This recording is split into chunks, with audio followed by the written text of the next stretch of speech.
For a feud, it has to last a little bit while. Just one battle here, and then 5 or 6 weeks later, there's another little battle. That's not a feud. The feud goes on when it's 3 or 4 races in a row where they're beating on each other. So, yeah, I think that, if you look at Keselowski and the guy drives the 11 car. His nose with Kyle. No, I'm not saying. Yeah, in the Busch deal last year, right. He said, I'm going to get him, and he got him. I mean, that winds up being a feud, okay? You know what I mean? I mean, they really got at each other. But, I don't think Kyle's paying a whole lot of attention to him. You know what I mean? I think it's a one-sided feud from that standpoint. What were some of the better feuds, whether you were involved with them in your racing? Well, our big deal was us and Allison. Yeah. That lasted, it was a little bit in 1 year, and then a little bit more in the next year, and then it finally come to a head in the early 70s, I think.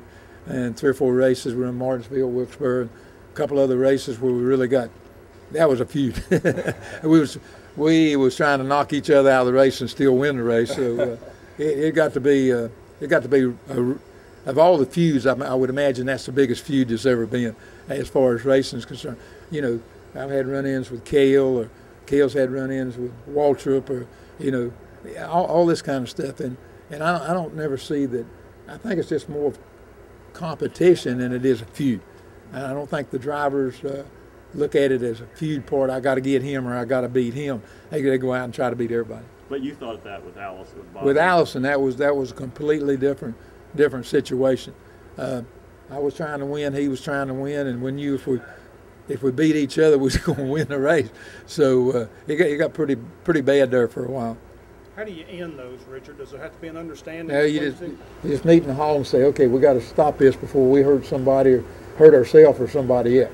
And basically that's what we did. Just sit down one day and said, we're tearing up too much equipment, man.